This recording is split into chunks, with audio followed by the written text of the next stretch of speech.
One, we'll get started. The one thing before we get fully started, I do see on here that, that Dave is still listed as being on this committee. Right, no, I deferred that to Fred. Fred Yeah. took my spot. Okay, thank you. I will fix that. Thank I'm here in a awareness and understanding capacity. you. So, what we will do is we'll jump right into the budget planning timeline. Okay, so we talked last month about putting together a timeline for the budget overall for the year. And so that's what I did here.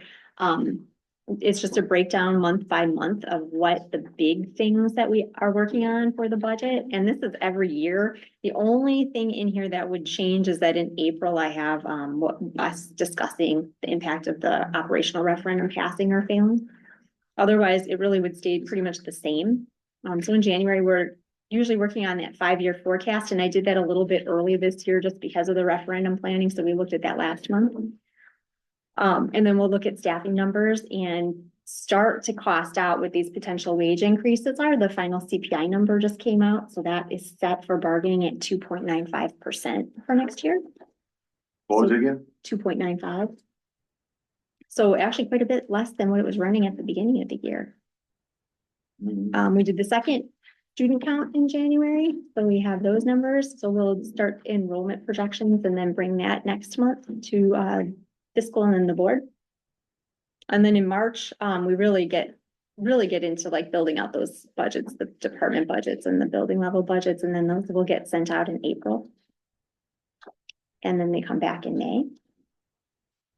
Those are kind of highlights, and then we'll really start talking at this committee, especially probably in late spring and then through the summer about the budget. And in July, we'll have the preliminary budget.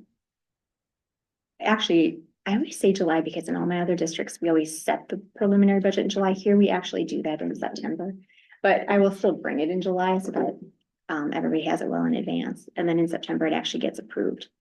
And in October is the final budget. And we get all of those final numbers that we always talk about. So that's the budget in a nutshell. Those are the high range things that we're looking at and the things that I'll be bringing to fiscal all through the year. So an informational, no action required. I don't think so. Does anybody have any questions? All right, seeing none, we will move on. We'll talk about the referendum planning. So for referendum planning, I included 3 documents. The first one in there is a draft presentation that we're going to use as sort of the stump speech for the referendum. And I shared the opposite way of how I should have shared for this meeting, and so I can't open it up on here. Unless I stop and try to fix it. But that presentation is still in draft mode. We've still been tweaking it a little bit here and there. I actually changed it. If you had looked at it about a week ago when it first got posted, it's changed since then. We added some graphs. We added the graph in that shows the gap between CPI and what the state has given for increases per pupil. And then there's a graph in there that shows our mill rate compared to the surrounding district's mill rate and then the average. So those 2 things got added in. And we've been kind of tweaking the language a little bit here and there, trying to make it a little bit more understandable, but we're very, very close to the final product on that. And then we'll be using it to present all around. So that's one document. The other document I included is this allowed versus not allowed, which is really nice. It's not actually geared toward board members because board members have kind of a different set of standards, but this is what we're giving to employees, and everybody else who works for the district is covered under this. And the final one is that roadmap, which we looked at last month. And the roadmap has all these key messages in here. And again, we've been trying to tweak those. We have made more changes to those. We're really trying to make it a little bit simpler. And once those key messages are set, which I think could potentially happen this week, that's what's going to be used in all the other communications. So we'll take the key messages and just disperse them in different ways. And then this also has the ballot language and then a timeline for communications. And here we are in January, and we have been doing some social media posts. We have events like Dr. Burke's doing his Burke briefing next Monday. I think he's also talking to staff next Monday during PD. So we're doing some communicating out with that slide deck that I shared. And then the fact sheet is, we were working on that again yesterday. It is pretty much done. And I know that the Donovan group has been working on a video, so they have a like a script made out, and they're going to start filming that here pretty soon. So we're pretty much right on track. Oh, and the mailer, that's the other thing. We have a really nice mock-up of a mailer. Melissa and a few other people have been just tweaking that a little bit too, but that is very close to being ready to go as well. So we're on track. That's the, an open enrollment, I think. Open enrollment one? I think so. Yeah, I don't know, I didn't read mine yet either. we haven't put the other one out yet just because we were updating a few things on there. Again, trying to get rid of some words, you know, so it's not as wordy. Sometimes when you look at it, it's like the big paragraph of text. We're trying to get rid of those and just make it something people can read easily. So that's what we've been working on. But we really are on track. Again, the Donovan group is saying there's a lot of districts that are just setting ballot language here in the next week or two. So we're doing really well communication wise. And once we have these key pieces put together, we'll be able to really getting those communications out more and more. Got it. So this is up for discussion. Once again, really no action items on this, but figured we'd have a discussion on that. What kind of questions or concerns, thoughts? Specifically about a $1.5 million cut moving forward in the next year, I guess. Is that also included in this? There would be part of the budget discussion. Yeah, we do have that in communications. That's a good point. So I believe that's in the FAQ document, and the FAQ document is on the website right now. That's live. Okay. I don't think it includes the most recent updates we did yesterday. At least it didn't this morning, unless it got updated sometime during the day. But that is in there. And what it says now, I've changed it. It's 1.5 million in the next 3 years, because what we committed to is 500,000 a year, Okay. unless something changes. But that is in there. Just people thought that it was, This that year. was that rolling number that we had. Over the next 3 years, okay. That's a good question, and I should have mentioned that too, is that on the Watertown website, there's a button on there, referendum, and you click on there, and there's more information, and the Okay. FAQ is on there now. But I guess I'm missing that as part of the mailers. I don't know if it's on the mailer. On the mailer, the last version that I saw, there is a list of things that we've done to reduce the budget thus far. But I don't think I can't remember if it said that we're reducing by 1.5. I don't remember off the top of my head if that's on the mailer. I just find that that's valuable information for people to know that we're trying to make some sort of concession there, Mhm. you know, and it comes at some pain. Mhm. So it's not that this is an easy decision for the board to ask for additional funds, but yet there's, yeah. Anyway, it's probably something we want to market. We're going to. Yeah, I think that's a good point, Craig. Honestly, if it's not on this mailer, you know, we can always follow up. Right. That could be a good thing where we do, is if we're doing succeeding rounds of this, is that, you know, we've got one message and then a follow-up message is, hey, these are the things we're doing. And we can have that in different stages. We roll through this. And it might be good to do that rather than hitting them with one message and repeating it for the next 2 months. Because there's a lot of impressions out there that if this passes, then this stays this way.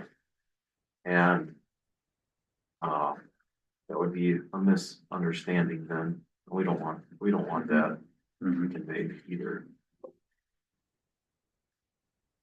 That's a good point, and I'll double check because I just don't remember off the top of my head everything that's on there, and if it isn't on there, kind of like Fred said, we are doing a second mailing, so we can make sure that it gets on the second. Yeah, good points. Sam, you got anything? Good. Dave? No, I guess I'll reiterate what Craig said, is that once the mailer is out there, anybody can jump to conclusions, read between lines and draw conclusions and misunderstand things. The very first comment I saw on Facebook was that recurring meant that we're gonna raise it every single year, $7 million a year. Oh, So that's the very first, is that in response to the very first Facebook article that hit, the district article that hit Facebook, it got reshared and somebody said that means that in year one, it's gonna go up 125 per 100,000, then in year two, it's gonna be 250, then year three, it's gonna be 375, and then year four. And because recurring, and I brought this up, and that's why you see the roadmap has some yellow from that comment from last Friday morning. When I brought it up, I said, we may even have to explain what the word recurring means. right. So unfortunately, I don't wanna say simple is better, but the wordsmith it, I just hope that Donovan is earning their keep. That's my takeaway. We're paying them. They better make sure that there's, the words they use are clear, concise, and no gaps between lines, Yeah. and no jumps to conclusions and no assumptions, because people will go there. And we won't be there in their dining room or their, to set the record straight. And so I'm not disagreeing with anything you said, Craig. It's more of a matter of how do we keep it such that, and who's the expert? And I gotta say, well, that's what Donovan Group's supposed to do. So let's make sure they do their job. Mhm. The recurring thing is a great point, and we did work. I mean, that took us a long time to come up with a good definition of that because it's so Yeah. hard not to overcomplicate it. But I think that we did a great job. And again, I'm not sure that it's been updated yet on the website, but it will be shortly. So you'll see kind of what we ended up landing on there. Hopefully helping with that. It does not double every year. Right, yeah. That's, yes. Yeah, this does not mean. And now you have more words, and this is, Yeah, this is the vicious, But no, otherwise, no comments, Mike. Fair enough. We'll just keep on paying attention to what they send out and then put on the most incredulous hat that we have when we look at the mailer and say, what could this mean to somebody who hasn't been on the board for 1 to 2 to 3 to 5 years? Right. And try to look at it from that light, so make sure there's no confusion. Very good. We will move on to the Albert Street property. That is the property, I think everybody knows that was for sale, and we had been leasing that out to a gentleman to farm prior to that sale. And then as part of that lease, it was like, if we have a pending sale, then we don't get to do that. And now it's back on the market, and so it's available for use again. And so because he was sort of the person that, like, he lost it for a minute, we are offering that to him again as a lease. Yes, he definitely wanted to, and he wanted us to keep him in mind if that ever became available again. So I don't know if you have anything to add to that, Kevin? Well, and after, when the proposed development fell through, we caught ourselves with a little bit of problem because we had not worked the field. The field, grew its own wildlife, and the city, notified us that we were in violation of the noxious weed policy. So we asked John to help us out with that, and he came and dissed it for us and took it down and wanted to be a good steward of the land in the hope that he'd be able to park it again. Sure. That's all. We remember from the cemetery, yeah. Okay.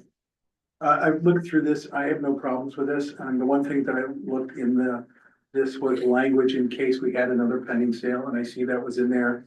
That he has to work out with when we sell it to, Mhm. I appreciate that, I just didn't wanna have him get high and dry, got his crops, and then we decide to sell it again. So I appreciate that, I have no problem with the language of it. Sam, Oh, I have no problem with that. Craig? No, I mean, he helped us out. Yeah, agreed. Good. All right. And really not an action item, from my understanding, or? I don't know for sure. That's a very good question. I'm not sure if it has to be a resolution or not. It's only $4,000. If not. Yeah. Okay. It's a tough, yeah, I don't think there's. it's a contract, I don't think we'd have to. Yeah, that's kind of where I was landing on it as well. So thanks for the clarification, everyone. Now on to the Ford Transit van update. So some time ago, you approved the purchase of another Ford Transit van. Those vans for school district purposes can only have 10 passengers. Ford no longer makes a 10-passenger van. They only make a 12-passenger van. So to get in compliance with that, we have to do like an upfit to make it legally a 10-passenger van, and that comes at a cost. So the total cost of this vehicle is going to be higher than what we brought to you before. And so we wanted to bring it back and make sure that you knew that and we're okay with that before we proceeded. Did I miss anything? No, it's, actually Ford's now no longer making 12-passenger vans in the upcoming year. So now we'll have to buy 15-passenger vans and upfit them if we choose to use. Or get a Mercedes, right? We can Or, make one. yeah, which, So it's not as simple as just removing a couple of seats. I mean, No, it was. Okay, you can do that and not let people in there, but to make it like legally correct, we're supposed to do this. A vehicle with more than 12 seats in it has to be licensed and titled as a school bus. oh, So Ford cannot title the vehicle for us as a 12-passenger van. They can only title it if it's a 10-passenger van or if it's modified by an upfitter. So the vans that we have, we can remove them and make them not able to be used. But the dealership cannot legally sell us the van. So, dumb question, then why don't we just buy it and take seats out ourselves once we run? Because then the title on it would be a school bus. We couldn't retitle it after we take seats out? It has to be permanently removed in order to become, so basically what the upfit is, we actually ran into this, you have to order a very specific package with the van, because what they do is they take the rear seat anchors out and then fill them and cap them so that they can't be reused. So that even So if you we can't want, put seats back so you in. cannot permanently put a seat back. Unless you go a drill and tap and put them in yourself. There's ways around things, yes. but in the future, if there's a future need for passenger vans, are there other manufacturers that are still going to look at I believe Nissan still makes an 8-passenger van in their format, or we would work through an upfitter. And I mean, that's kind of what, in work with us at Grimwell, once we ran into this, he found various outfitters that we could work with to do the work for us. And Mobility Works was the cheapest one that would do the upfit for us. So, there's two ways to go about it. You can work through we like working to the dealership because we get government pricing and we can procure the vehicle that late. And then work with an upfitter, to modify the van. But we could also go up to the open market and, buy one that way as well. at the risk of not working with the local, company Businesses, and, yeah. And this was when we started the sale, I mean, I don't think Gridwell was even aware that this restriction was out there. Mhm. And then when we started the titling process, it became an issue, and they found it and brought it to our attention, so. I mean, I don't think this is also like some kind of under the hand shady, we can get some extra money thing out of there. It was making sure that we don't have a teacher driving kids down the road, getting pulled over and then getting a huge ticket for not having a CDL. Yeah. Right, so. Well, I don't know if that's. I mean, because doesn't the DOT allow something different though? Like, does the DOT allow for 15 passengers? No, Not for schools. There's actually a separate section of law that deals with transporting students in vehicles. I suppose. So if it was just regular passengers, you'd be allowed to do it. But not under not under the school district umbrella. Yeah. Okay. Oh, that's interesting. Yeah. Yeah. So it's a little over $6,000, looking for it to get approved. Come with you guys first. I don't think there's anything to this. This is, I remember, is it Kenmore or Frigier, one of the two? You have to use their repairmen. No local guy will touch them. It has to be serviced by that specific person, you know, and then there's specific charges and stuff, you'd get this for other, you know, Mm, things that. I don't think there's a way around that. Specific to warranty authorization. correct, yeah. So I don't think there's a way around this other than saying we don't want the truck anymore and going up a different way, but we wanna do that. No, I don't think that's feasible at all. I mean, we can look at, other avenues if we need to purchase a different vehicle instead of Nissan or whatever in the future. But, you know, at this point, we kind of already made the, down the road with this one. Mhm. And then we're losing two seats that we could have if we go that road too, which could impact, right? Sam, thoughts? No, a little bit outside of my depth, to be frank. Sure, sure. Craig, any additional thoughts? So it says Class S CDL. I'm just kind of throwing this out there because if it's gonna be coming up as an issue going forward in the future, does that also require a passenger endorsement or is it? Yeah, so class S is your school bus driver license. So, well, I mean, the reason I'm asking is because I wanna find out how easy it is for a driver to get that licensure if this continues to be, you know, problem. I mean, right now, this is that's $6,000 to do an upfit, but when they go to a 15-passenger vehicle and we're ripping out 5 seats, you can imagine that price is gonna be considerably more. Yeah. What's the, I mean, is there a cost to get a CDL? I wouldn't know. Yeah, you Yeah. gotta pay to take your temps and then to do the written test and then. It's like pay to take the $2,000 driver's at test. least, yeah. Well, and so my thought is, okay, you could say let's just say it's $2,000 for a CDL. All right, and I've gotta get 5 teachers with this, now we're at 10 grand, Mhm. you know, the refit. And then you don't have to worry about that, you know, there's that too. Yeah. Or we gotta pay a bus driver to drive, you know, a forensic team with 6 people someplace. Which defeats the whole purpose of having a van. Yep, Yeah. got it. Good point, though. It's worth the thought on it, Yeah, but if we have to start getting CDLs for staff members, that's gonna get pricey. Mhm. We don't wanna do that. I mean, there's gonna be, insurance implications for that too. And when they renew their license, it's extra and I was just curious if it was. TLC physicals and, Right, I mean, I thought maybe it would be, you know, less of a, uh, because it's a, you know, class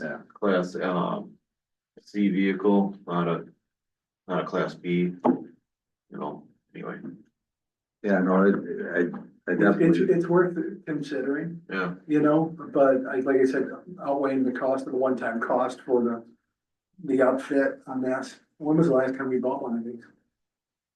look at Kevin on that. Yeah, I was gonna say, it wasn't terribly 3 long years ago. Yeah, I would say 3 years ago. And then we have the 2 this year that we purchased. Cause but one of those was paid for by Skills though. Oh, yeah, that one. was- And they're gonna have to upfit as well. So that was done. Okay, The purchase price that came through and was approved by the committee, by the board, was higher than the amount of the van. And I believe that's because they used the bill sheet and not the actual invoice, so it didn't reflect like the discounts that was received. So the amount that was allowed was more, and then the difference came to like $1,000 when we paid that out of our fleet fund. Mhm.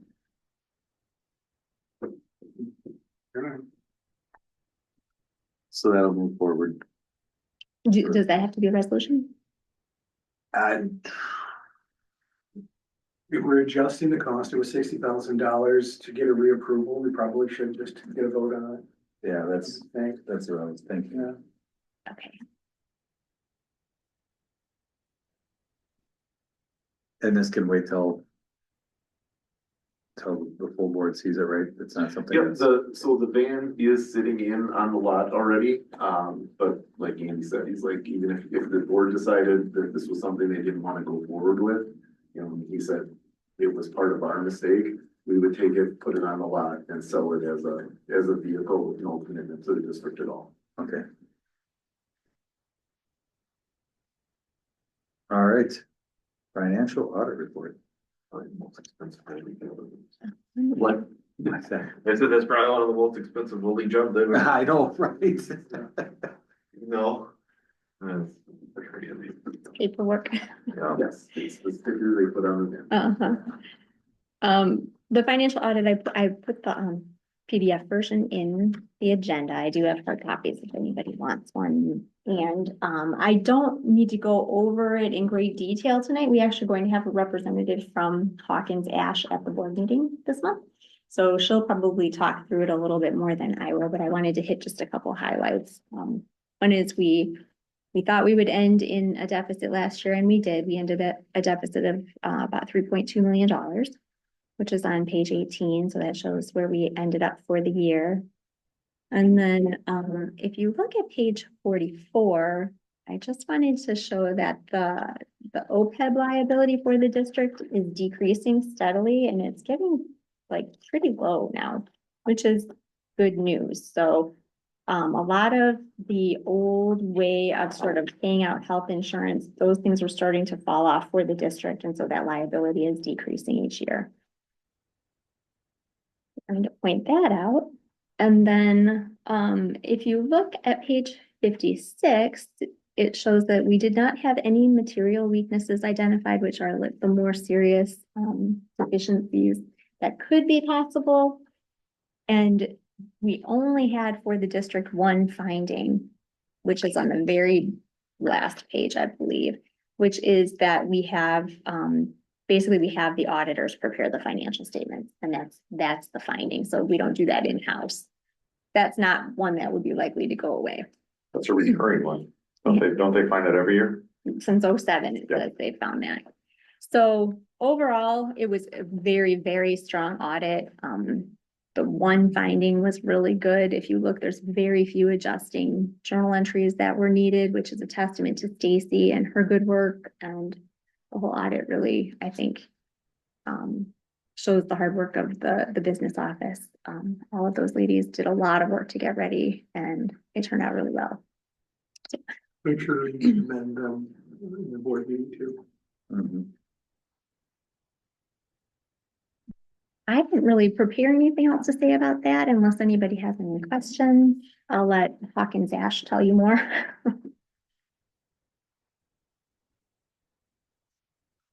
Any questions from anybody? I know we're all kind of digging into this a little bit, but.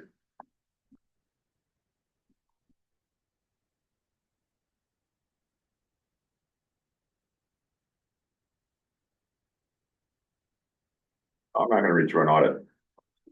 I'm just I'm not gonna do it. I'll read financial statements. I'm not gonna read an audit. Right, I hear you. I pay you to tell me what I should be in, look Yeah. at. Yeah,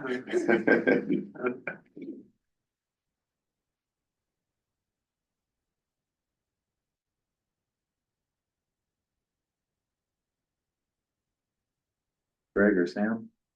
No questions on your audit? No, Fair enough.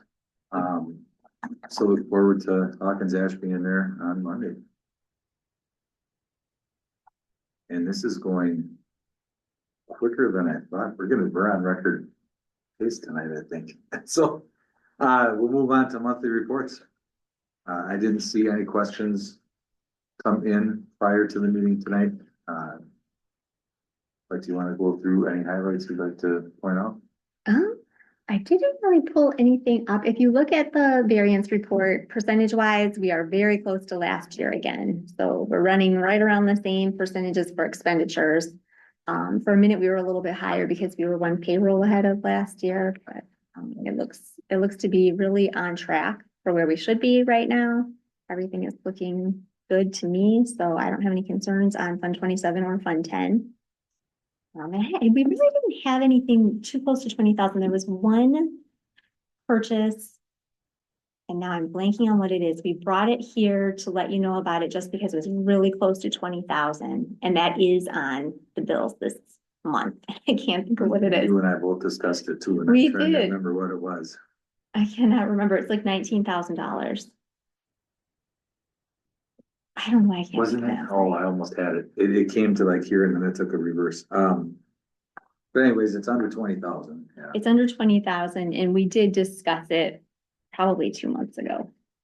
Yeah, That was really all I had for the monthly reports. And ESSER is done. That's a That's a bright spot. bonus. So this is the first month that we are ESSER free. Does anybody sign off on those? Like, does the government still have a length of time that they can come back and audit your ESSER expenditures? So We it's, for sure will get audited at some point. okay, that's, okay. So you said it's done. The expenditures are done. The headache isn't done. Not quite, no. Okay. Fred, question? Sam? No. Craig? No questions, thoughts, comments? David, minus your answer? All right, that'll move forward as an action item as well, so, future agenda planning. I wish I could bring my calendar up. So on the calendar for February, we're looking at student enrollment projections, the 5-year financial projections, and then more referendum planning is what is kind of what we had on there. Do you guys think of anything else to put on for February? Are there any contracts that are up for renewal in the next 3-4 months that we want to get ahead of? Great question. That is a great question. I don't believe so. Any projects you're planning for the summer? Starting to get working on them now, yes. Yeah. But I don't have anything solicited yet for bids. We'll probably get some asphalt stuff out and then our track doing, out by the end of this month. Okay, so that might be on February's March. Okay. So with that being said, we got, if I'm understanding correctly, we only got the 2 action items on the transit van. And then approving our monthly reports. Paying the bills basically, right? So, can I ask a question on the calendar again? Please, yeah. So I see the referendum planning in March and April. That, I'm assuming that's specific to the operating referendum, or is that, okay, I should probably write on their operational referendum. Yeah. okay. I can change that. Should we be putting some sort of referendum planning in the calendar for, that next phase, or is it for just trying to cross one bridge at a time? Great question. So I mean, like, from my understanding, I thought we were trying to get through this referendum. And upon completion, we could move to the next, but is there appetite to start discussing? Are you talking about Next are steps. you talking about the capital referendum? Yeah. I would want to know, part of me wonders though, that depending on the outcome of the April referendum, we may have bigger fish to fry, May, June that we'd have to deal with, Right, rather than that one. Because I don't know, are we still thinking, and I don't know the answer to the question, but is the capital referendum going through if the operational referendum fails? I think what we had said is we would try operational again a year later if Correct. it had failed, and then we would. And so I, And would we wait a whole year? we or- have to, we can't go up in November. Okay, And I'm not 100% sure what that rule is, but I was in a conversation with Ben Weemeyer, who's the former county administrator, now works here in Watertown, and he said, you can't put it in November. I'm like, why can't I? He's like, well, there's some weird rule that you can't put referendums on non-presidential or on the odd year, November, Oh. something goofy like that. I don't know what it is, but it's a state or federal law. I don't know. there has to be some other election at the same time. Yeah, something like that. And this is largely irrelevant except for as I think many of us may recall and roughly remember, the November voting, there was 168 minute visitors by 145 school districts, and 108 of them passed in Wisconsin. Many of those were 2-pronged, one operational, one capital. So it's not unprecedented. And I only bring that up just because one does not preclude the other, just in our thinking about it. So pass or fail may not change. If we know what we want to do from PRA and from the proffer study, and there's a clear plan, pass or fail on the operational, you may end up double, pushing two different referendums forward at the same time. Other districts did attempt it. I can't tell you what their hit rates were. Baird can tell you. They'll have all those stats, but in my understanding, there were a few of them that went side by side. I'm not advocating it. I'm just saying it's not unprecedented. But Fred, to your point, yeah, if it fails this time, and Craig, the next time we get a bite at the apple is a year from now. Yeah. But for an operational or a capital. So from a fiscal perspective, I think we could have that, but I don't know if it needs to be a standing calendar item so much as, the calendar item is dealing with the result of the referendum, pass or fail, Right, is gonna be the first thing we're gonna have to look at. so perhaps can we put on like May, referendum debrief? That'd be a good one. That's, Like that, I like that. That's After action, yeah. That's a good, that's a must.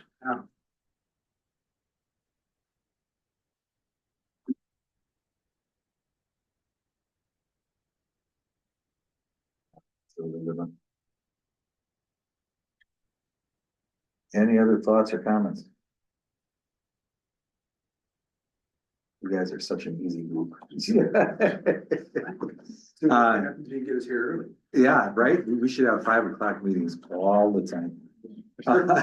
So our next meeting will be Wednesday, February 19th, normal time. Unless you guys like 5 o'clock, otherwise, we are going to adjourn at 5:38.